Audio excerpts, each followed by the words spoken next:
afternoon, everyone, and welcome. I'm Sarah Kotz, Senior Vice President of Programming at The Hill. Thank you all for joining us in person today and online for our event, What's America Thinking? Young Voters of Today, Political Leaders of Tomorrow. Today, The Hill, in partnership with the American University's Sign Institute of Public Policy, will dive into the third annual Sign Institute poll and uncover what young Americans are thinking today when it comes to elected officials and how their priorities could impact the future of U.S. leadership tomorrow. Before we get underway, a few housekeeping notes. If you're with us here in the room, please keep your phones on silent for the duration of the program, but please join the conversation on social media. You can follow us on Facebook, X, and Instagram at The Hill Events using the hashtag Elections2024. And with that, I am delighted to hand it over to Amy Dacey, Executive Director of the Sign Institute of Policy and Politics at American University. Amy. Thank you. Well, hello, everybody. Welcome on a rainy day in D.C., which we haven't seen in a little while. So thank you all for taking the time. We're thrilled to welcome The Hill to American University. Sarah, thank you to you and your team. You have done an amazing job putting this incredible event together. We are so honored to have you here. This is definitely where the brightest minds engage to promote common ground and nonpartisan solutions. And so we're so glad that you're here. We are excited to discuss youth and youth engagement and share some insights on our new poll. I want to thank everybody that was involved in that project. Some of them are here to talk to you today, but I also want to give a special shout out. We brought together 10 students from the university to serve on our advisory group for the poll. They did everything. They did at the front end, they helped design the poll. They did the analysis. They did, talked about did videos and talked about was. Could you just stand for a minute if you all were on the student advisory group and just can we thank them really quick? I know some of their colleagues couldn't make it today, but we're so glad to have you here. I also just want to say that we want to welcome everybody that's joining us online. So many of the Sign community, the Hill community is joining us online today, and so we so appreciate you being here. At the Sign Institute, we like to say we are here to convene, communicate, and collaborate. And with that, let's start the program. Thank you. Please welcome to the stage Julia Manchester, The Hill's national political reporter, along with Molly O'Rourke, executive in residence at the AU School of Communications, and Doug Hadaway, president of Hadaway Communications. They both worked on the poll and are senior advisors to the Sign Institute. Welcome. Well, thank you. Thank you so much, Sarah and Amy. We're so excited to be able to collaborate with the Sign Institute. I am an alum of American University, a grad school alum. Didn't get my undergrad here, but was at the School of Public Affairs and actually was one of Molly's former students. So was on the campaign trail with her in 2016 when this crazy road we find ourselves on really started. So it's great to be with you and Doug. Thank you so much for joining us today. Molly, I want to start with you and really dive into some of the polling. When was the survey done and who was interviewed? Just want to get some of those details. Sure. So thanks, everyone. Is this working? Great. Okay. I'm thrilled to be here for the third annual Sign release of the poll, the first one happening in a presidential year. And so I think our focus this year on how young Americans see and view political leadership is especially fitting. And to answer your question, the survey was over 1,200 interviews, so a robust sample online of 18 to 34-year-olds, and regardless of registration status. So we had both registered and unregistered respondents, and we did oversamples of Black, Hispanic, and LGBTQ plus respondents because we wanted to be able to report out results for them. And I think what's unique about this survey is that we really tried to go beyond diagnosing a problem that we know is there, that people are disappointed and frustrated with political leadership in this country. Young Americans are no exception. They may have a distinct point of view, but we wanted to do more than just document or reinforce that. We really wanted to move to the next stage of trying to come up with some prescriptions or some cures. What would the fix look like? Doug, we are inundated with polls, those of us that work in politics and in media. We get so many of them. So, and particularly recently on young voters, we know that, 40 million members of Gen Z will be eligible to vote in November. So they're a big voting bloc. But talk about how this poll is different and tell us about the top 4 leadership styles that these young Americans are looking for. Yeah, I was excited to take part in it, partly because my passion in this work is bringing insights from the social sciences to help us understand how to communicate with people, how do people understand things, what motivates them, et cetera. And Molly did some very cool methodological innovations in this, which she can talk about more. But this piece of it was getting beyond looking at policy agendas and resumes to what kind of leaders are young people looking for. And the inspiration from that came from decades of research in political science, which started on what do people look for in presidents. And what the research found was, like, when we're sizing up a leader, and that has since been applied to leaders of all kinds, and even brands, like of organizations. We're not like looking at their resume, or like when people watch a debate, most people aren't sitting there doing a checklist on who won the debate and do I agree on everything. They're sizing them up as people. And it's interesting, those insights were developed into sort of a framework for how do you win trust, how do leaders win trust. So it turns out when we're looking at leaders, or kind of anybody, the sort of our subconscious, the way we judge whether it's somebody coming into our view, we do 2 things. We quickly assess, often subconsciously, do they mean me well or ill? And are they capable of doing me well or ill? This is like our survival toolkit. And so do I trust this person who's, coming to my view? So the research has fleshed out a number of dimensions, which they call strength and warmth. Competence in leadership meets empathy and integrity. So we can explore, so that's what we did. Well, what are young people looking for when you look at that sort of basket of leadership traits? What kind of leader? And the student advisors came up with their own that they put in the mix, which is exactly how you want to do this kind of research. And we tested 8 different traits, and 4 rose to the top: integrity, authenticity, inclusivity, and compassion. So I'll stop there. We can talk more about those, but that was one of the cool innovations of this. I'll just add, in terms of the methodology, what we did is, with our student advisors, developed kind of mock scripts that a hypothetical candidate might make in appealing to voters. And each of those scripts emphasized a different leadership quality or trait, like Doug just described.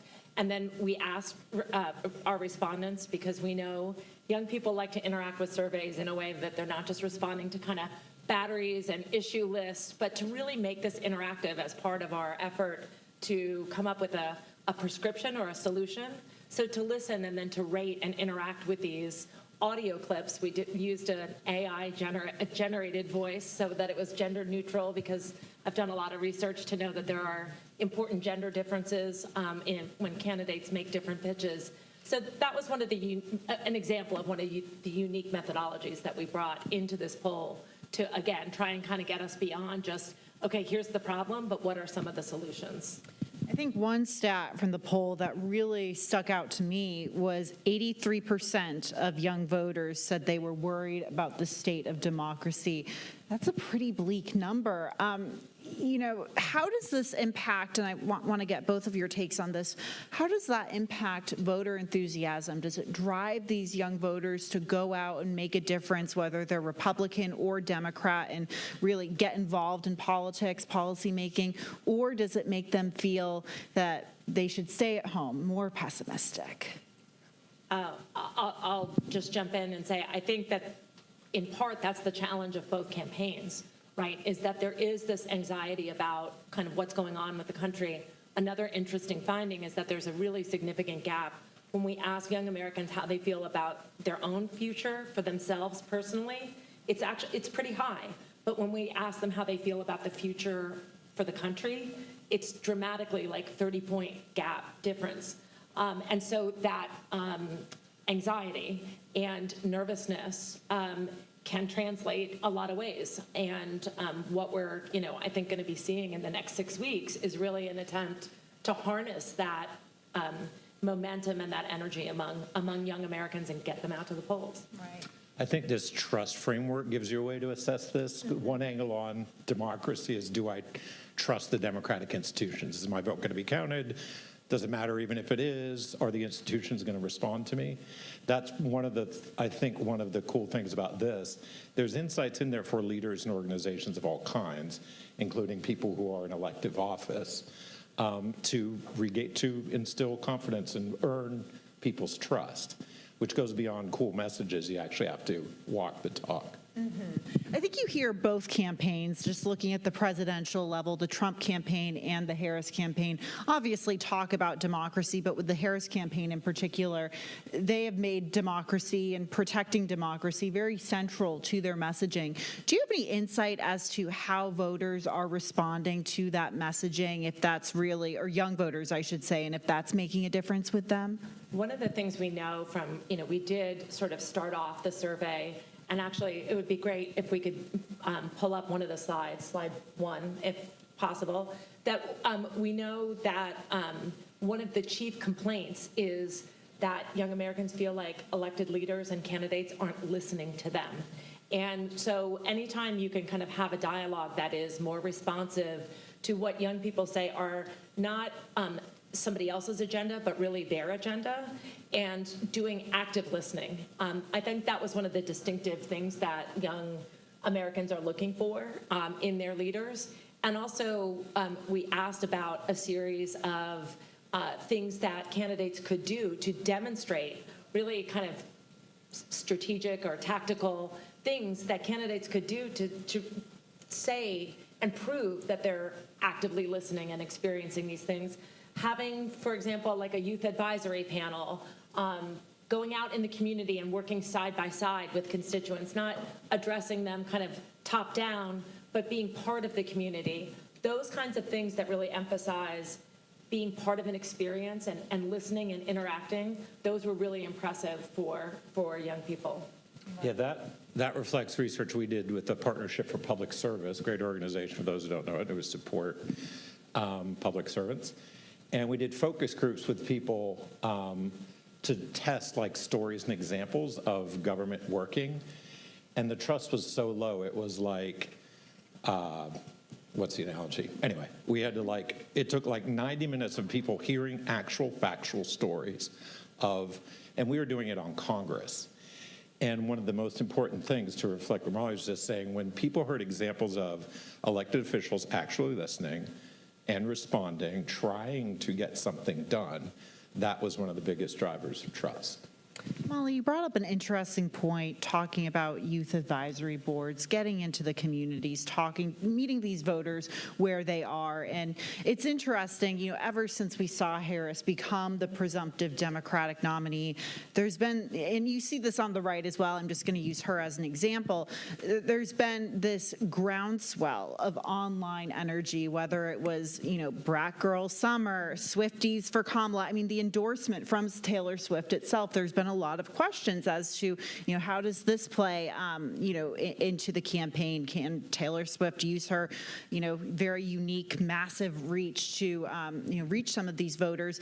But that, I don't want to call it noise from online, but that energy online, I mean, are we reading too much into it? Is it more, should campaigns be paying more attention to reaching young voters online where they can reach a massive number of voters, or do they need to put in the time and effort to go into the communities in person? Well, I think it's, ideally it's both. Both, yeah. But I think that, the Harrison Walz campaign has been credited, I think rightly so, for demonstrating or generating that momentum by, for example, when Harris became the nominee, and part of her opening week was listening and understanding, I want to be a president who helps Americans achieve their American dream. And then she's kind of developed an agenda around housing and other things. And also Harris, just as a high school teacher who is used to being able to kind of interact and have conversations in a very authentic, natural setting. I think those things have been really exciting for young Americans to see traits that they don't typically see certainly in presidential and vice presidential candidates. Doug, one fascinating thing I've learned talking to Gen Z voters, I'm a millennial, so it's great to get their perspective, but they're not as interested in the figurehead or the person. So it's not, from what I've gathered, it's not necessarily the politician. They want to hear that this person is supportive of the issues they care about, whether it's the environment, LGBTQ plus issues, the economy, et cetera. Do you get that? What are the issues that, from what you found in this research, young voters are most passionate about? I want to speak to the traits and let Molly speak to the issue. She's more tuned on the traits. I mentioned integrity, authenticity, inclusivity, and compassion. And the method was, what's important to you? And then we asked about the candidates. And Harris she was winning all of those. So they were seeing a kind of leader. That's what this says. They are seeing a kind of leader there that gives them a lot of confidence.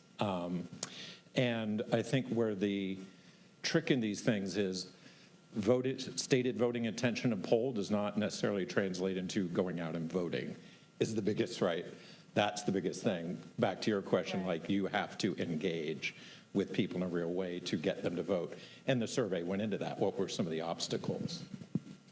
Yeah, I would just add that the issue agenda that young people are voting on isn't actually all that different than it is for older Americans. This is an election that is very much about the economy, cost of living, and feeling as though you're going to be able to afford and grow into even modest goals of being able to own a house someday, being able to have a stable career, not have your health care depend on your job or feeling stuck in a job, eventually being able to have childcare and raise a family.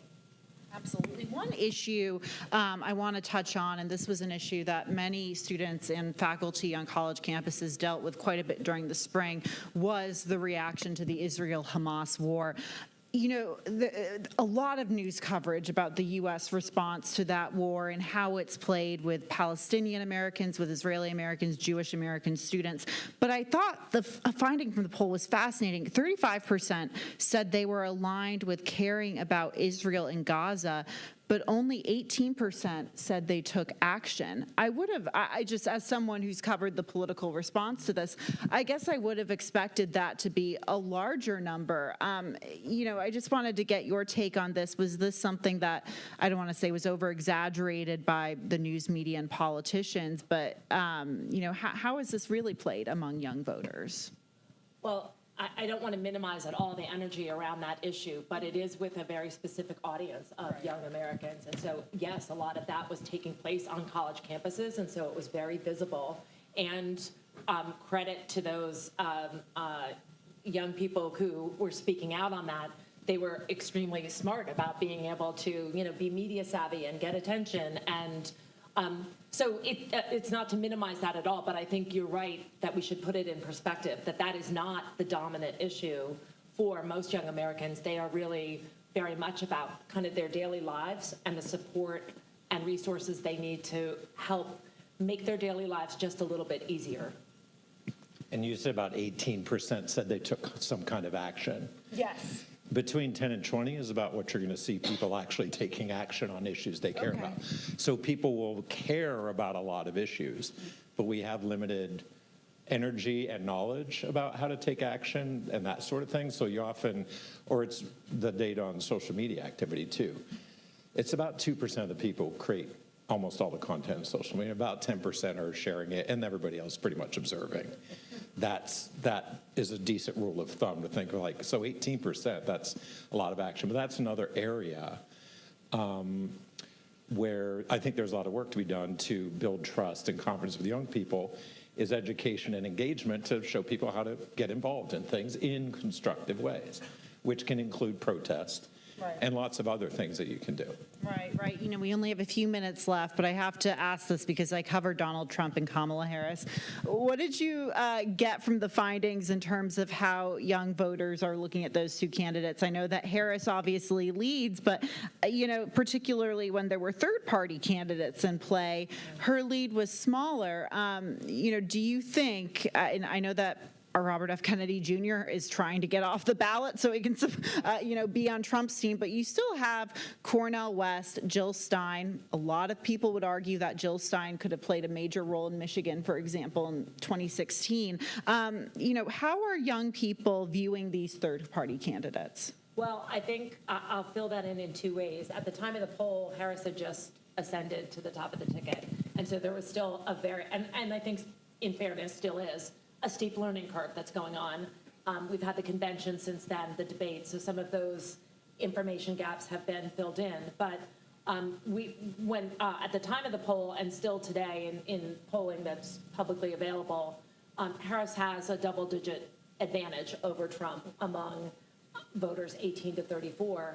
But I think what's really interesting in that, in our findings, is that we asked early on, before we even talked about the presidential election, what are the traits you most value in a leader? And then once they prioritized or rank ordered them, then we talked a little bit about the presidential race. We had them go back and rank order who was better on each of those issues that they prioritized. And Harris had a pretty substantive lead over Trump, so that this is not just kind of, she kind of had a good rollout, or we think she's really killing it on social media. They really see kind of substantive things that Harris stands for, that they care about and prioritize. Yeah, and it was on all 8 traits. Yes. She was well ahead on all 8. And interestingly, those who said they saw those traits in her were more likely to vote than the ones who were rating Trump highly. So there's a little bit of Harris advantage on voting intent there. Again, you got to do the work to turn intent into action.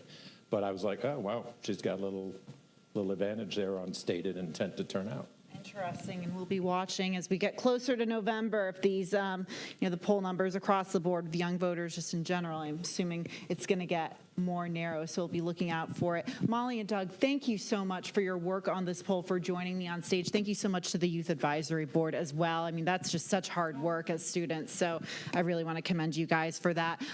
Before we exit the stage, I had the opportunity recently to sit down with Congressman Jake Auchincloss from Massachusetts' 4th Congressional District. He's a Democrat and told me about how he thinks young voters will impact this election and the work he's done in his own district to engage with that voting bloc. So we have these screens over here, and you guys can take a listen to that. Thank you.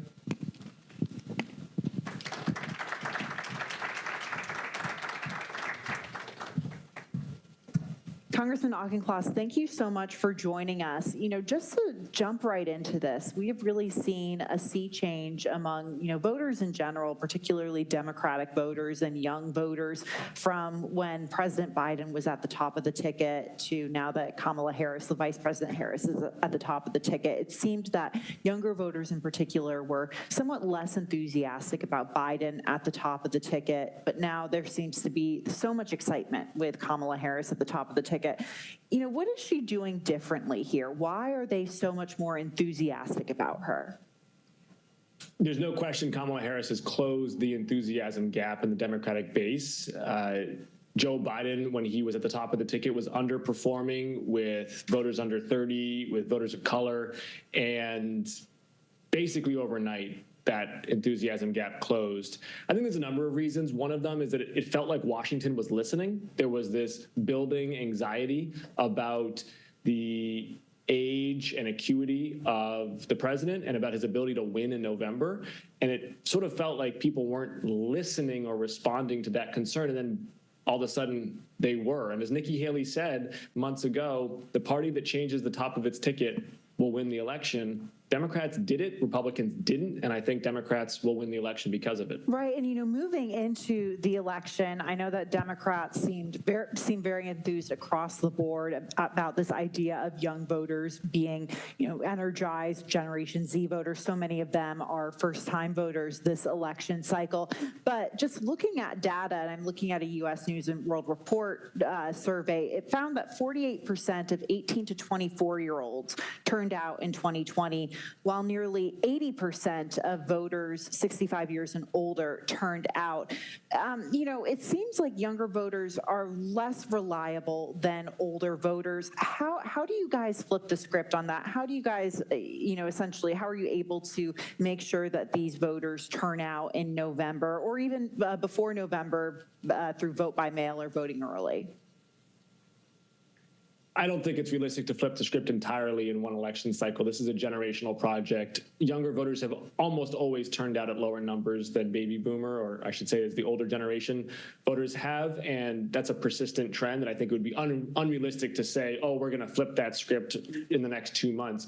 But we can boost turnout in this election and then going forward. I think there's a number of ways to do it. One, yes, early voting and vote by mail. I think grassroots organizing, in the 2020 cycle because of COVID, that was, I think, discounted. But knocking on doors, which is how I got my start in politics, and digital relational organizing, where you have individuals reaching out one-on-one to others to talk about why they support this issue or why they support this candidate as people, can be very effective. And there's a pretty good corpus of political science research that demonstrates that. So I think that we need that grassroots approach. So, I want to dig in on that a little bit. How do you reach these young voters? You often hear that, they're on TikTok, they're on Instagram Reels, they're on social media, but, they're also on college campuses. They're also in other communities. How should campaigns target these voters, and how do they find out really where they are? I think this is a question not just for younger voters, but for all voters. In the 50s, 60s, 70s, 80s, the United States media was in an unusually concentrated moment where it was a few broadcast channels, a few newspapers that were able to set the agenda and control a huge amount of the medium. That's no longer the case. And in some ways, that's actually reverting back to how U.S. political discourse was structured in the 19th century, where there was lots of different organs of communication, such as the case now. You got Discord channels and Reddit threads and TikTok and Twitter and in-person events. The short answer is there's just no shortcut. You got to do all of it. I mean, that is really what campaigning is about. You have to go wherever voters are, and that is one of the intentions that I have as I'm out there as a surrogate and as a campaigner myself, both for Kamala Harris and for my Beyond Thoughts and Prayers political action committee that's dedicated to a gun violence prevention majority in Congress, is just go reach people wherever they are consuming information. Right, and just to talk about the issues voters care about, you mentioned one right there, gun violence. Obviously, voters across the age spectrum care about this, but I know for younger voters who are going to school, this is obviously a very personal issue. When you're in Massachusetts' 4th Congressional District, what other issues are young voters, Gen Z voters, millennial voters telling you they're most concerned about? Gun violence prevention, as you indicated, is a top-tier issue, not just for younger voters, but for all voters. And we have a suite of policies that will save lives. It is not a fact of life, as J.D. Vance claims. This is a matter of politics. And if we win the election for the House, for the Senate, for the presidency, we can enact things like a federal assault weapons ban, like universal background checks, like safe storage laws that will save tens of thousands of lives. And I think that young people feel that imperative. The other big one is cost of housing. It's the single most important domestic policy issue in the United States, and it's particularly poignant in Massachusetts, where we are paralyzing our economy because young people cannot afford to buy a house and they can't afford to live near their employment base. So one issue that seems to have really hit a lot of young voters seem to care about, they feel passionate about, there's two sides to it obviously, is the Israel-Hamas war and the U.S. response to it. A Pew Research poll, this was taken in April prior to President Biden dropping out, found that 36% of 18 to 29-year-olds said that they believed Biden was favoring Israel too much, while 12% said they believed he was striking the right balance. We know that Kamala Harris has been the vice president during the Biden administration. A lot of this is an extension of his policy, but how do Democrats walk that fine line of hearing out both sides of this issue, hearing out young Palestinian and Arab Americans who are upset with how the U.S. has responded to the war, but also hearing out the other side, the Israeli side, and also the side of Jewish Americans who feel that they have been targeted through anti-Semitism? Yeah, I think it starts with rejecting the premise that Israelis and Palestinians need necessarily be on opposite sides, that there have to be two sides opposed to one another. I am pro-Israel and I am pro-Palestinian because I believe that both peoples can and should live in security and dignity and prosperity. What I am against is Hamas. I am against an internationally recognized terrorist organization that took 6 young hostages, had them record videos to their families, and then shot them execution style. And I think we have to maintain our moral clarity as political leaders and as a country that says, we want no part in what Hamas is offering. And if you're out there protesting, waving a Hamas flag, you're wrong. But also say that, of course, we want the Palestinian people to have the dignity and security of self-determination. And those two things are not mutually exclusive. In fact, they are synergistic. I think the other thing we have to recognize is that as much oxygen as this issue has consumed, it is not a voting issue for the vast majority of Americans and, frankly, the vast majority of young voters as well. When you look at what people walk into the ballot booth thinking about, it's cost of living, it's reproductive rights, it's immigration. There are 3, maybe 4 highly salient issues upon which this election will pivot. Finally, Congressman, the partisanship in D.C. and the political discourse, as you and I both know, has gotten quite negative. And I think a lot of Americans, including young voters, feel very turned off to that. Is there a fear that these young voters will sort of want to block out the noise and stay home instead of, turning out and going to the ballot box ahead of November? It's incumbent upon elected officials like me to demonstrate integrity and stewardship of the Constitution. I would also, though, say it is a challenge to this generation of Americans to not view democracy as a spectator sport that they can tune out of or change the channel on, but instead get engaged. You don't like how Washington is operating, then organize. If you think that there are issues that need to be changed, then go run for city council or school committee. But most of all, you got to go out there and vote. I think we're going to see, and I'm excited to see Gen Z help to rebuild some of the institutions of trust in this country, whether it's local news, whether it is local government, and whether it is the way the political parties operate at the state and federal level through things like ranked choice voting or nonpartisan primaries, for example. We have a lot of different levers to press on to rebuild trust, but my challenge to Gen Z is don't complain about it. Don't be cynical about it. Come help change it. Congressman Jake Auchincloss, thank you so much for joining us today. We really appreciate your insight. Good to be with you.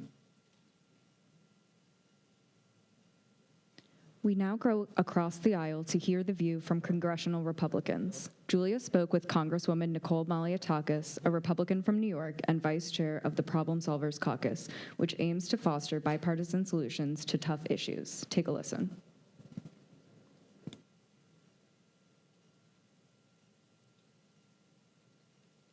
Congresswoman, thank you so much for joining us here today. I just want to introduce you, I think, a little to our audience. You're the vice chair of the House Problem Solvers Caucus, which is a bipartisan group of members of Congress organized to get to yes to help solve some of our country's most pressing challenges. Just to start off with, what lessons have you learned by reaching across the aisle on these tough issues?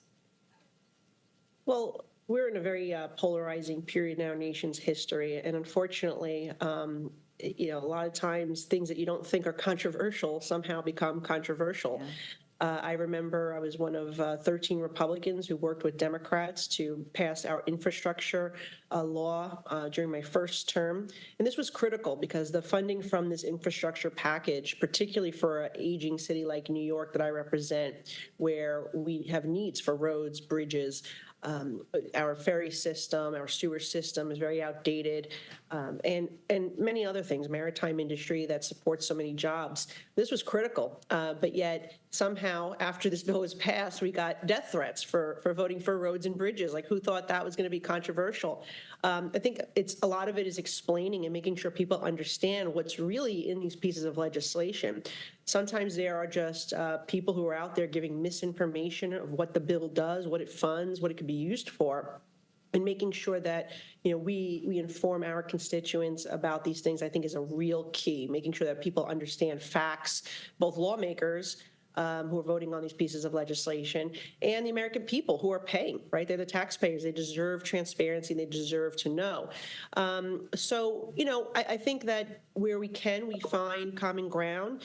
It's very unfortunate that, so many things have become difficult because there's pressure from the far left or the far right to not solve some of our nation's problems. But I think for the most part, we can find common ground. And yes, it's true that we want to take the country perhaps in different directions. I mean, we're very focused on border security, on public safety in our streets, on reducing inflation, those pocketbook economic issues, right? Being able to afford to put gas in your car and food on your table, where, our colleagues may have different priorities, but where we can find common ground, we should really try to come together. And when we disagree, we hold the other side accountable. That's the way it should be working in a debate. We do it in the media, on the floor, but not to attack people personally, but to do it in a respectful manner based on policy. And you brought up that partisan environment we see obviously on Capitol Hill, but quite frankly across the country. And we've seen that a lot of young voters in particular, we see that they're, fired up to an extent, but there seems to be this trepidation, this nervousness, and also just sort of this negative feeling about the idea of getting involved in politics, whether it is running for office or voting or organizing, canvassing, et cetera. What would you tell young voters in your district, or young voters just in general about, how would you convince them or encourage them to become more involved in the public service and political space? Well, look, I think that it's important to remember that, you get the government that you vote for, right? If people want to see changes, if they want to see accountability where there isn't any, it's up to them to hold elected officials accountable. And then, you know what, if they don't like somebody, they should replace them, but they should be holding elected officials accountable. And that starts by engaging and knowing how your representative is voting. It's a representative can come to you and say they support the police, and next thing you know, they voted to defund $1 billion from the NYPD. So you have to match what they're saying with how they're actually voting on these really important issues. So that would be my number one thing. Number two is, I got involved at a very young age. I was a high school student. I was a junior in high school. The reason why I got involved was because my mother fled a communist country. She fled Cuba. She's very passionate about being able to elect our leaders. And that really motivated me and got me involved. And, the future, really, we are the ones that are going to determine the future of this country. I mean, do we want to make sure our freedoms, our liberties are preserved? Do we want to go down a path of socialism like we've seen in Central South America, even some countries in Europe? Many of them have had to reverse course because they were not happy on the path that they were on. But the bottom line is, Plato used to say that, the apathetic people who are the thing about being apathetic to politics is that you end up being ruled by evil people. That was the sentiment. I'm paraphrasing, of course, but that's the truth. When you don't vote, you're not politically active, you're not engaged, you don't know what your representatives are doing, then you are affected. And I think the other thing is that young people know that they are affected, right? They're going to put gas in their car. They're paying $20 more today to fill up their tank than they were 4 years ago.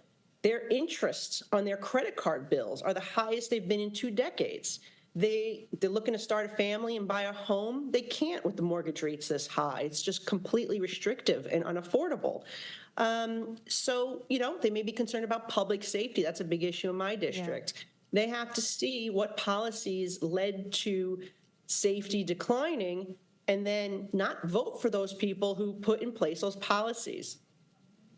Right. And, I want to zero in particularly on young Republican voters. I mean, I think there's a lot of data going back decades that would suggest that young voters tend to vote more liberal, but sometimes as they get older, then they start to maybe come back to the center, maybe vote a bit more conservatively. But, with young Republicans in particular and reaching young Republicans, how is a lawmaker, someone who is involved with campaigns, how do you reach them? Because I get the sense that, we hear young liberal voters, progressives, they're much louder in the online space. And I don't say that in a disparaging way. It just seems like they're a louder voice. But how do you reach young Republicans and bring them into the fold?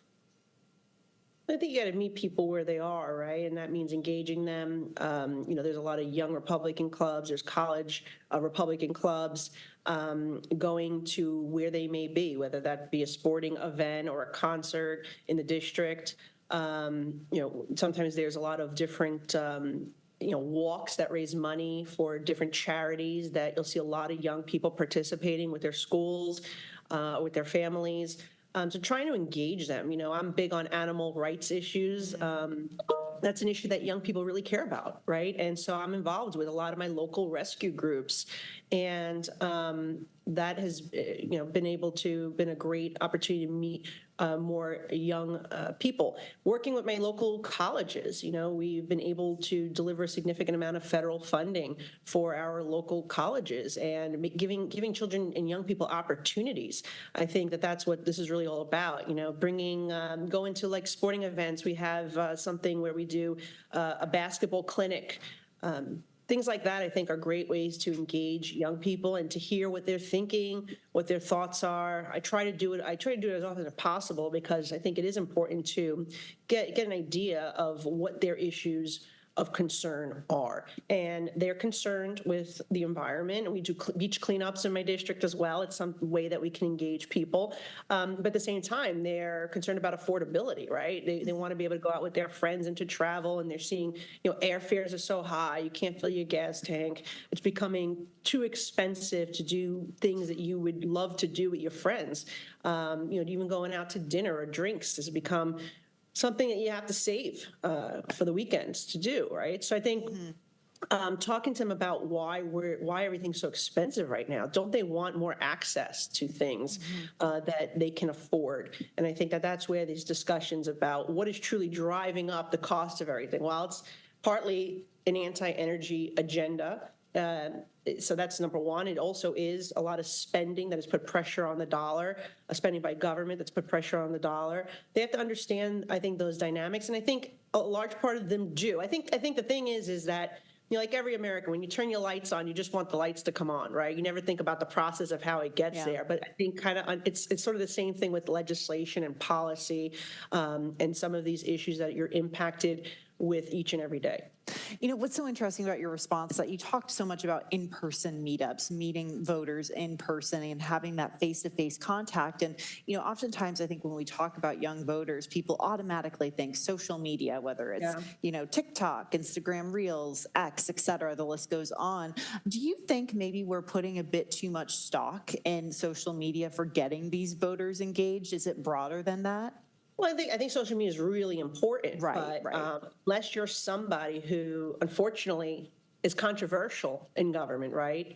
You don't necessarily have that type of following that some of the other members who will say outlandish things or, say things just to get attention and clicks and retweets, and that's not really my style. My style is kind of trying to be a little more of a centrist, trying to govern. But yes, talking about issues that people care about, right? Affordability, animal rights, access to education, crime and public safety. These are the things that young people talk to me about. But yeah, I use my social media. It's a great tool. It's a great way to get out there. But if you don't have the followers, like some of the bigger names that are controversial and actually end up are the ones who are most extreme, then you really don't have that type of following to get that message out as effectively. Absolutely. It's all those forms of communication, very important. Congresswoman Nicole Malliotakis, thank you so much for joining us here today. It's great to be with you. Thank you. Now it's time for our panel discussion, Strong Candidates and Bridging Divides, with our panel of experts, Layla Sadin, President and CEO of the Future Caucus, Naomi Miguel, Executive Director for the White House Initiative on Advancing Education Equity, Excellence, and Economic Opportunity for Native Americans and Strengthening Tribal Colleges and Universities, and Patrice Willoughby, Senior Vice President of Global Policy and Impact at the NAACP and a 2024 Sign Fellow. Welcome.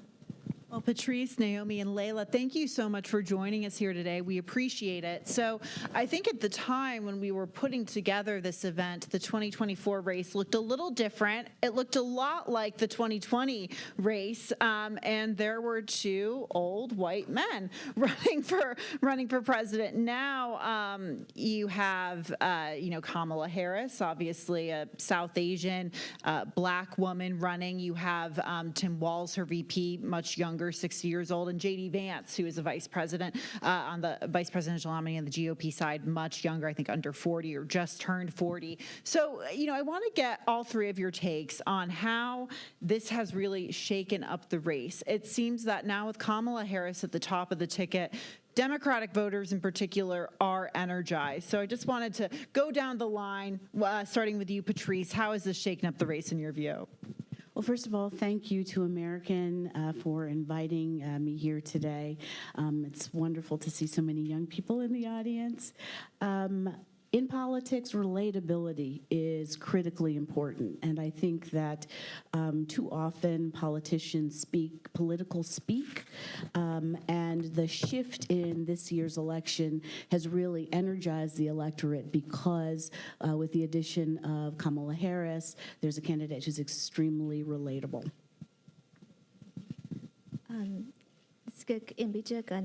Naomi Miguel. Good afternoon. My name is Naomi Miguel. I think for this question, I'm going to kind of relate back to my community. I was raised by a single mom, raised by my grandma with a lot of strong Native women. I went to an all-women's college in undergrad, and so women have always been empowered and seen in my eyes. So it's really great to see nationally that we're starting to put women back up at the top and in leadership positions.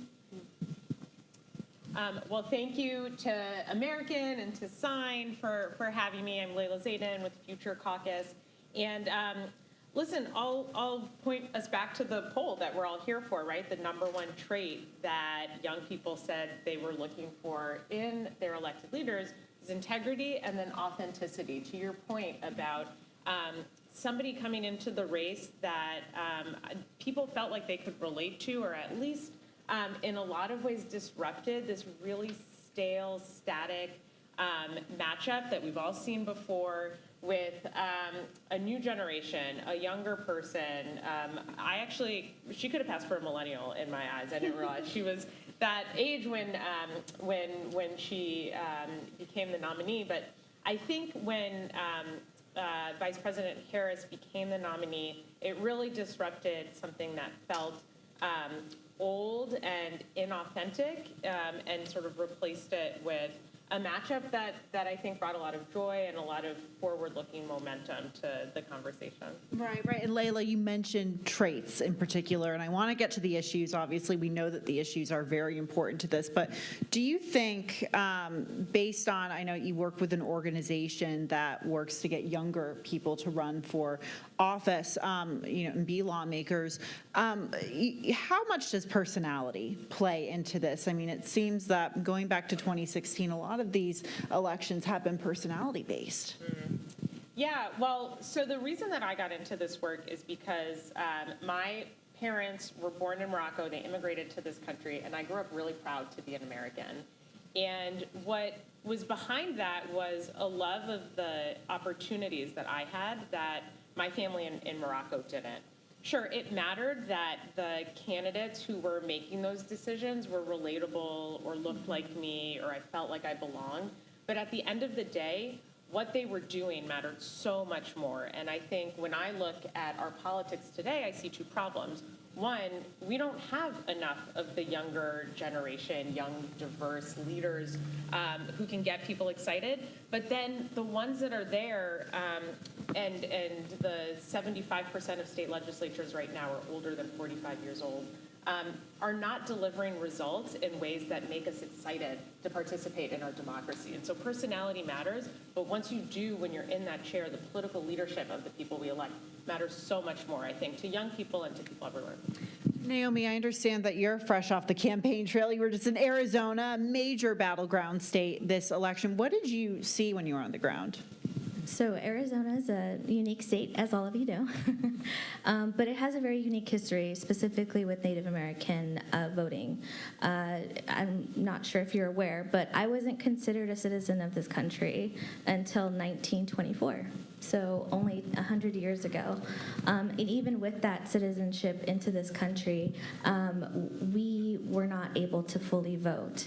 So in Arizona, we had two landmark cases that really helped Native Americans be able to register. The first one was in 1928. That was in the Gila River community. They put in a case, but the ruling of that case said that we weren't considered citizens of state and local governments because we were tribal citizens. It wasn't until 1948, where there was a Harrison v. Levine case on the state level that allowed a former World War II veteran was denied the right to vote, and because of that case, we are now able to vote today. So if you think about it in hindsight, that was only 72 years ago. So some of your grandparents may be that age. Your grandparent is a visual of my right to vote in Arizona. So I think when we're talking about these important landscapes and states, we shouldn't really exclude any of these Native voting communities. We always talk about Native vote, and I think that's the event that I went to this weekend. We were able to see some of the grandchildren from some of those landmark cases, still making the case of making sure that we register to vote and still telling our youth that they have a voice through their vote. At the event, too, I was able to talk to some youth. They were very excited to actually start voting, but then there was also some youth who were very skeptical about voting. So it was an event that was very culture-based, so it didn't look like a voting, your regular voting rights or voting registration event, and it was very much culture-based. So we had a lot of traditional dancing. I'm barely getting over being sore from dancing. And so I think when we start thinking about our democracy and thinking about communities of color, that's going to look very different. And I think that we're starting to see that more represented in our government. I think being sore from dancing is probably a good problem to have, maybe. Patrice, on representation, Black voters always play a pivotal role in every single election, but just going back to 2020, it was, remarkable to see in the primaries how, Congressman James Clyburn was able to galvanize many Black voters behind Joe Biden, and then in the general election in Georgia in particular, how Black voters showed once again in many ways they are the backbone of the Democratic Party. I wanted to get your sense as to how the NAACP is working to mobilize Black voters this general election, but in particular young Black voters. So in motivating voters, we have to remember that relationships between people in community are critically important. And the NAACP focuses on relational organizing. So that is person to person. We have recruited about 100,000 volunteers over the past couple of months. And we are deploying those folks all across the country and in priority states so that people talk to their neighbors, people talk to members of their church, as well as young people talk to young people. We just completed a poll as well, 14.5 million Black voters. We'll be releasing data on that as well to identify the issues that are important to the electorate and also the messaging and how it's important to speak to those voters, because every message is not for every community. So for example, when we focus on intermittent voters or low propensity voters, voters that are not in every election. We know that the issue of economy is critically important for young people. Higher than that is racism and discrimination. And so how do we talk about and link the importance of voting to those issues that are at the top of people's minds? You know, the poll that the American University and the Sign Institute did, you know, I mentioned this in the last panel, it showed 83% of young voters said they were worried about the state of the democracy. Obviously a pretty bleak number, and it seems that the political, or it is, the political environment in this country is very bleak. I mean, just take this past week as an example, a lot of ugly, untrue claims about immigrants are being voiced at high levels, and then you have a second assassination attempt against a former president and a candidate. You know, I want to get all of your take on how the climate is playing with this voting bloc. And I asked Molly and Doug this earlier. Is it this motivating young voters to get out there and make a difference, to turn this around? Or in your experience, is this show young voters want to, they want to tune this out? They don't want to listen to the noise and the ugliness of all of this. Layla, I'll start with you. Yeah, I know this question of like, well, oh man, things feel so exhausting. Why is that? And you know, you gesture wildly to everything around us. And it would be understandable if young people decided that they were going to check out. It would be the most rational thing if young people decided they were going to sit this one out. And instead, we're seeing them run towards the fire. We're about to release a report as well that we've been tracking year over year the number of young people running for office. And I'm optimistic that when young people today are seeing the problems and the gaps between what's happening in our institutions and what they want to see done, they're no longer just sitting back and waiting for somebody to come in on a white horse and save them. They're raising their hand, they are throwing their hat in the ring, and they are running for office. And so I feel like this is a call to action to young people, and young people are answering the call. Now, the second part of that I would say is it's not enough to just get more young faces and diverse people in office. Recruitment is only half the question. Retention is a big piece of it too. How do we help support younger leaders once they're in office to be the kind of political leaders that we know young people want to see, who have the ability to be open-minded and to work across the aisle on solutions? How do we support them in developing? And so I'm really optimistic and excited about young people this election cycle and in the future. And I think the big call to everyone is how do we help support them and keep them in office to help them have impact? Right. Naomi, what's your take on that? I think we're seeing a generation that has been deeply impacted by our voting. I say that in a sense from the Native youth perspective. With Native youth, especially Native youth who grow up on tribal reservations, you have to deal with the federal government layer of government. You have state level of government, and you have local and county levels of government. We're already talking about 5 layers of government. And then that's not excluding your tribal government setup. For my government, an example, we have 3 different layers. We have our village government, we have our district government, and then we have our overall tribal government. At that point, you're at 9 layers of government. So when you're talking about Native youth, they're always activated in voting, activated in being involved. And I think that that's holistically an Indigenous way of thinking of community, where we are accepting of both youth and elders and being the participating party in developing our government. But I think that that is now being seen on a national level. And I am very excited to see what our youth get involved in and see them excited to be out there talking to each other or even, messaging each other on social media. I think there's an energy there that we're going to see develop even bigger, and I'm very excited to see it. I think that our youth are going to be able to really develop ways to change our government, mainly because they've been impacted so early on of a lot of these policies. Tracy, you've worked for lawmakers and have been involved in organizing. What does your experience teach you, or which direction does it guide you in this moment? So I think we have to look back at history, and both both millennials came of age during the financial crisis of 2007-2008, and then were growing into adulthood during the Obama years. Gen Z, right after, has seen that there are discrepancies between what politicians and electeds say and what they do.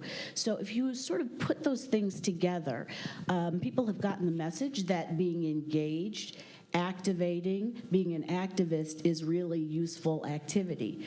But social media and other influences have showed people that they need to really engage in order to move the needle. So the question then is how?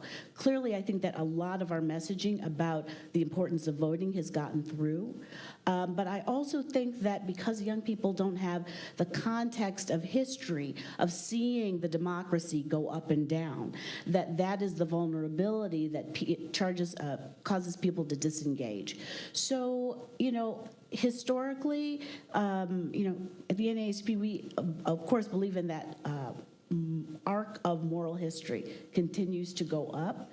We have experienced a slight downward period in the incidence of hate, the disengagement from people, but I also think seeing the engagement within the past month and the interest of so many young people, I think we're on the upswing again. And Patrice, were you at all surprised at just the groundswell of engagement and enthusiasm there was for Vice President Harris? Just looking back at history, we haven't really seen anything like this before. Well, we saw it in 2008 with Obama. Okay, there, yeah. And I think that young people, we should never make the mistake of thinking that young people are not paying attention. Young people pay attention, they read, and they watch what's going on. They understand that aspects of the political system are really broken, and I think that they're seeking answers and ways to fix it. I guess I should clarify. So when Biden stepped down and Harris, sort of presumed her spot at the Democratic ticket, was that surprising to see that that groundswell of enthusiasm surround? It just seemed like it was night and day. What was surprising was that there was not a circular firing squad among Democrats, and that often, I think, and I could make generalities about both political parties, but I've never seen such rapid coalescing of opinion and enthusiasm rolled into the shift in candidates. Right. Layla, you do a lot of work to recruit young people to run for office and to, seek office in state legislatures and U.S. Congress. And it was interesting. There was a memo sent out by the Democratic Legislative Campaign Committee earlier this week, and it showed that 20% of their spotlight candidates, and as we all know, there's a lot of state legislatures, 20%, that's a big number, are young people. They're under 40 years old. That's compared to, only 6% of members of Congress, and there's only 2 governors under the age of 40. I mean, that's such a big number. Do you think in terms of engagement and getting these young people to, maybe go beyond voting and seek public office, does it start at the local and state level? Oh, absolutely. I think that these are the roles that are often uncontested, actually. There are thousands and thousands of elected positions across the country, and a majority of them do not have an opponent. And so if a young person is looking for a way to have impact, the easiest way to feel it is in your community. It's the fastest way to create direct impact. And more than likely, there's an open seat to actually challenge.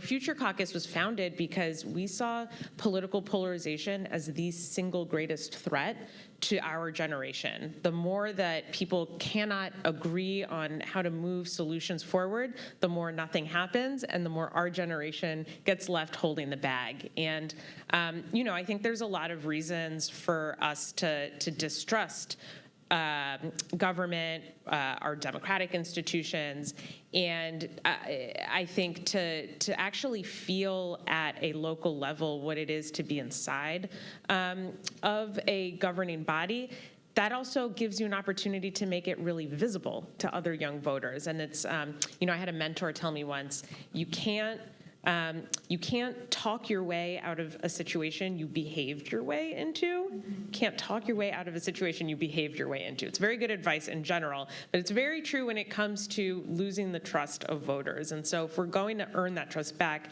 you have to behave in a way that earns that back. You have to deliver results. And I think at the local level for young people, it's an incredible opportunity to actually make that impact felt.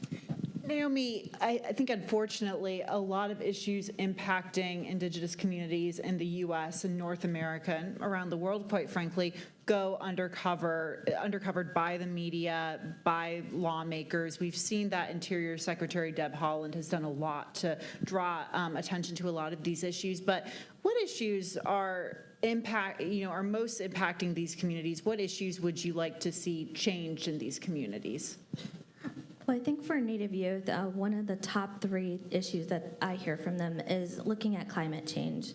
Indigenous communities are deeply impacted by climate change, especially up in the Northwest and Alaska. They're feeling the impacts right now. There are villages that need to be moved because the erosion is happening. The second point that they always bring up is looking at mental health. When we're talking about looking at our history with the United States and looking at the impacts of the boarding school and what that has had with our generational trauma, a lot of our youth are very in tune with that and wanting to get more mental health abilities available for our communities. The last one is also international issues. The fact that we have social media and internet at our fingertips, a lot of our youth are very engaged internationally and wanting to get involved with helping other communities as well. So I think those are the top 3 issues that we see. I do want to just kind of note, you mentioned Deb Haaland. I used to be a congressional staffer, and I realized before she was elected, her and Sharice Davids, there was nobody in Congress that looked like me, and there was nobody in the federal government that looked like me. And so when we keep in mind historical ways on ways we can change things, that change didn't happen for Native women until 2018 and 2021. So that's all this century. So I think when we're talking about communities of color and wanting to have change, I think that change is now, and I think that our youth are ready to step up and make that change. Well, Patrice, Layla, and Naomi, thank you so much. Before I let you guys go, we do want to do some Q&A with students and attendees here. So if anyone has a question, please raise your hand, or do we have one right here? Oh, yep, sounds good. Wait for the microphone, sorry. Logistics. Hi, thank you. So one question I have is actually regarding the Native American communities. As you know, they're right now like autonomous communities in the tribal areas, and it's all spread out. Is there a way to do more voter registration across for the tribal federation elections, in the sense that, the tribal leaders are elected by the community? So is there a way to get young people out to vote for and to get them to stand for positions of elected office? Because since the young people there relate to the young people here, for example, Gen Z, because we're all so familiar in diversity and unity, Indian diversity, what strategies do you think we can take to have the tribal federations see more voter turnout for those elections? That's a great question. The Biden administration has an executive order on access to voting. Within that executive order, there is a steering committee that was created to specifically look at Native community barriers to voting, and they created a report. And in that report, it doesn't mention, as you mentioned, a lot of transportation issues. So, for instance, my tribe is equivalent to the size of Connecticut, but not everyone there has a car. So when you're talking about voting locations, I think what everyone here can do on the ground is look at if your community or county is near a tribal entity, how are you engaging that tribal leader and its community to making sure that voting locations are equally put so that people can access them equitably. A lot of my tribe, and my tribal leader was at the event this weekend, by the way. And so my tribe, all tribal leaders are very much engaged in making sure that our Native youth are involved, but also making sure they're registered to vote. I think another part of that is making sure our local and state governments are engaging our tribal leaders on what the tribe wants and where the tribe needs those locations to be. Yep, I think we have one over here.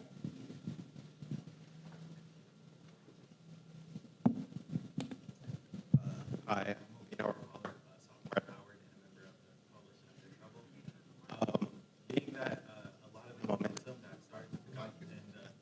Oh, sorry, I think they just, we'll hear you better. Mic on.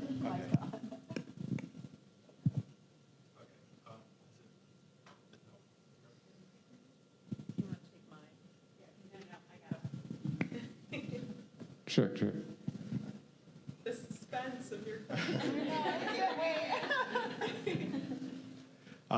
So yeah, being that a lot of the momentum that started to pick up around the Democratic Party's campaign happened after the announcement of Kamala Harris being the being the presidential nominee, happened mostly because of the unknown sort of that she played, not knowing like where her policies would align, created a little bit of an excitement. So is it possible that there might be a little bit of a backslide with younger voters as she starts to align herself with more of Biden's more unpopular policies surrounding young voters, like Palestine and his immigration policies on the border? I think that in any election, there's always a honeymoon, and then there is fallout. So if that's seen with Kamala Harris, it will be very similar to any other election. That having been said, one of the reasons that it happens is because it is the whole idea of context. So who had civics in school? Just a few people had civics in school. So the whole idea of how government works, how it operates, what candidates and what politicians are actually able to do versus what they promise to do, there isn't a real good level set around that. So I think that it is inevitable that there will be some walk back from the honeymoon phase.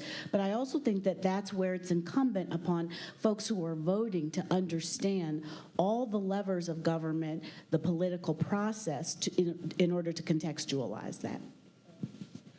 I also think that you see polls sometimes that'll match up, a specific person on the right, and then it'll say against a generic Democrat.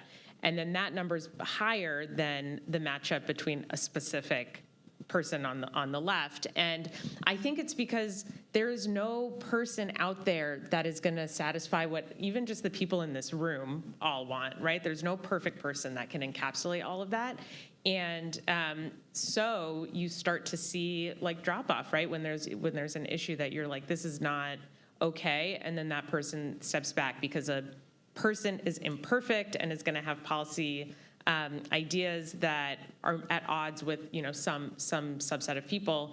I do think that that's where the leadership traits become really important, right? And so are you looking for somebody who's willing to be open-minded? Are you looking for somebody who's willing to listen and compromise? And does that become the more important driver of earning your vote versus maybe some specific policies that they have? And I think each voter has to make that trade-off for themselves, but that's where I see sort of the gaps and the opportunities is leaning into some of those leadership traits.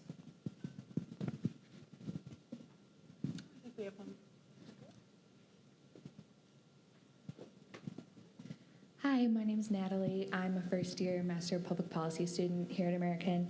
My question sort of ties into, hopefully, from the discussion about the sign poll in the beginning.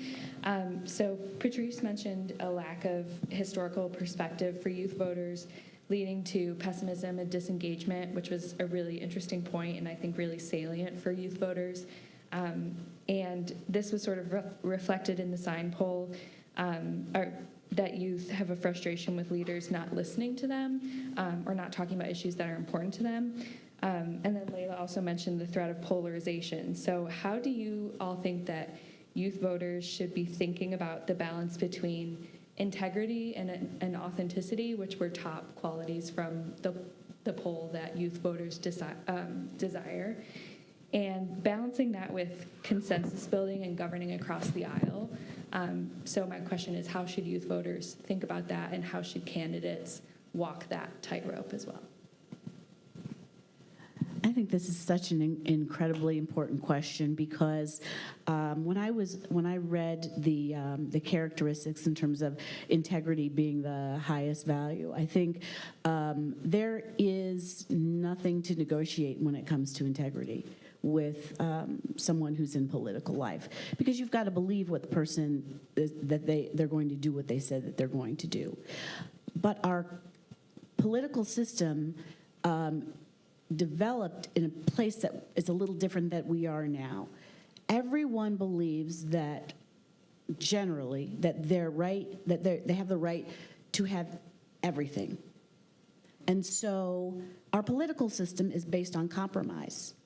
And so compromise, the ability to govern, is critically important as well. Authenticity is great because nobody wants to be around a phony politician. But if someone is authentically screaming horrible things, or they represent values that are not aligned with yours, then that authenticity has limited value. So integrity, and I think the ability to govern, is critically important, because most legislation, no one ever gets what they want wholesale. And compromise has to become part of the system again. I think one of the hard things is a lot of the very unsexy work of our democratic institutions is actually connected to some of the problems that we all think are most important, but we just don't hear about them or talk about them or feel like we got to give our opinion on what they should do about them. And so I think my advice, and certainly this is what we try to do with Future Caucus and building bipartisan coalitions of lawmakers working on issues, is how do you co-create, how do you invite people in earlier in the process on those topics? You know, we heard a couple, housing, there's all sorts of things that are really, really important to people that involve kind of unsexy, like zoning reform or like, you know, pretty boring things. How do you meet people where they are? How do you make people feel like they belong in the decisions that are being made on their behalf? And how do you demonstrate, not in a top-down way, I think Molly mentioned that earlier in her panel about like not always being top-down, but actually bottom-up, inviting people and working on those issues. And then the outcome is going to be bipartisan. It's going to be a community-driven, cross-partisan outcome. It's a lot harder to do, and it's kind of sometimes a little unsexy because, like I said, nobody wants to like go to a, you know, dance party about zoning reform. But I think good leaders are the ones who figure out how to make it compelling and how to build a bigger tent around those specific issues. I just want to share a story. It's not specific to voting, but I think it's more specific to leadership and having leaders in these positions. When I first got into this position, the first week I met with the Secretary of Education, and in his office he said, okay, what are these top things that you want to do for Indian education? And I listed out all the things that I was able to see happen during the pandemic, things that I even myself experienced as a Native student growing up. And he said, okay, I want you to forget all of those things, and I want you to talk to the stakeholders and talk to your community and find out what they want. And that's the type of leadership that we need. I've been very grateful to work for two different people who have that idea, and that community needs to be involved in our development of policy and government. And I think the more that we create that type of structure in our government, the better we have at getting all of your opinions into our government and being active. I think that's the other piece I'll say. A democracy requires us to have an active constituency. And so I think we need to have both to make sure that we have an equitable and government made of integrity.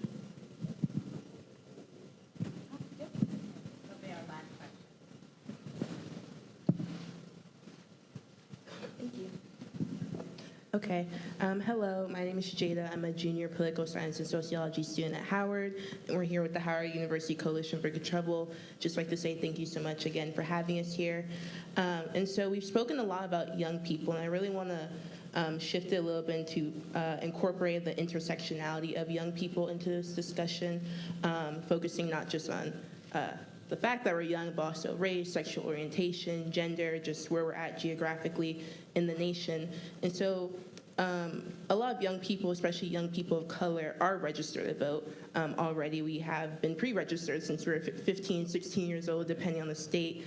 And at Howard, we've been leading a voter registration effort for the past 4 weeks. And so I want to ask how do we focus or shift our narrative from focusing only on voter registration, which a lot of young people are, into actually a language that's enticing and influential and empowering to get people actually to the polls? What strategies in terms of language, but also actions need to take place within our universities, within our churches, within our community groups that's not already happening right now? I think you can center that a little bit on issues. I know, at least in my family, because we very much do talk politics at the table, we talk about different issues and where people are, and I think that kind of has lost sight a little bit, but I think it also includes being able to talk to your peers, but also talk to your peers respectfully, and understanding that we may not have the same opinions, but that's also why we vote. So making sure that we're educating ourselves on the different issues, but also that we are talking to each other and holding each other accountable at making sure we're making action in our democracy. One of the things that I loved about the Sign Close-Up poll was the focus on asking people sort of their opinions on a range of issues and how it affected them.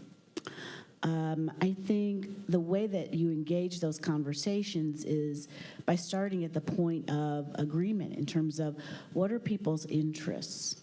And then it's kind of a step backward to reverse engineer to how you get there, because at the end of the day, the policy overlay is the false choice that people have been told they have to make, in that the interests of older people are opposed to the interests of younger people.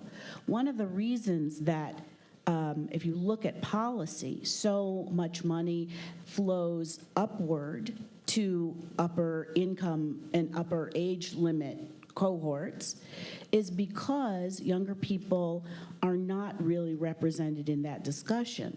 But if you look at the interests of younger and older people, it's economic security. So that's the point where that discussion really has to take place, because it's going to look different if you're younger or older. But what young people also have to understand is that not voting is allowing others to make those decisions for you. And the only way that the systems change are by that continual engagement. I think we have one more over here. Thank you so much for hosting this discussion today. My name is Rashida Hassan. I am a first-year MBA student at BU. And I had a question specifically. It was kind of piggybacking off of what the young lady from Howard just asked, but it was specifically related to ways that millennials and Gen Zers can garner support from local nonprofits on the ground, on the state level, when we are bringing forth solutions to address voter engagement for our age range, but we may not be supported by those leaders who may be the presidents or the CEOs of these nonprofits that can make change.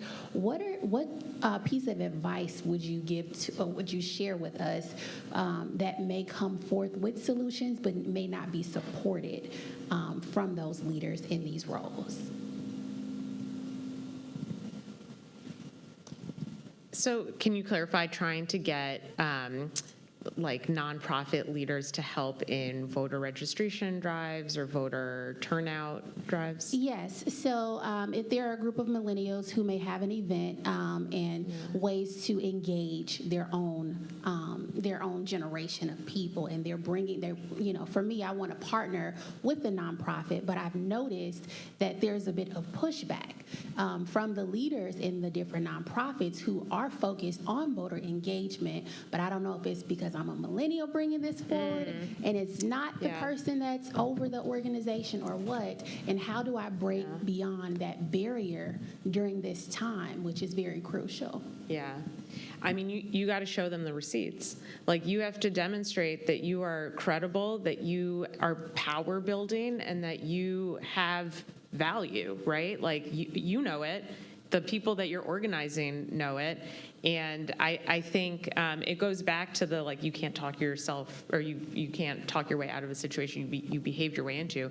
You need to show them actions that you have led, that you can do to demonstrate what is possible and what is capable. And I would say if you're running up against a no with somebody, that's not a reason to just like give up, but there are other ways to build coalitions that then just build power sort of without that person. It's true inside the legislature, it's true outside the legislature. Ladies, thank you so much for joining me today. Thank you so much to Molly and Doug and to everyone who worked on the Sign Institute poll. And Amy as well. Thank you so much. You are obviously a critical part in this, and to our partners at the Hill as well. Thank you so much to everyone, and have a great rest of your day. Thank you.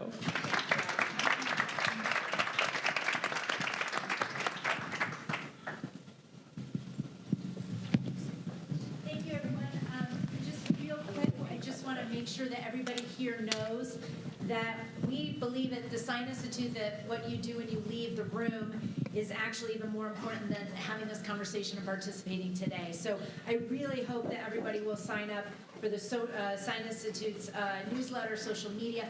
Please connect with all of the Hill has to offer. It's really important to stay, engaged with them and make sure you're getting their programming. The recording is going to be available instantaneously from, this event today. So think about it. If there's a couple people you can forward this along to and share and say, please, read this. There's a lot more that we can do after the event as well. I think it's also important when engaging in a conversation with someone who has new and different opinions than yours. Try that. Like, there's certainly opportunities to do that. And I do think that, again, I want to just thank the Hill so much for their partnership with the Sign Institute and American University. And please, if you want more information on the poll, it's definitely available on the website and here today. And thank you again for everybody joining us online. If you'd like to join us, we're going to have some refreshments and keep the conversation going outside now. But please, let's go forth and convene, communicate, and collaborate. Thank you so much.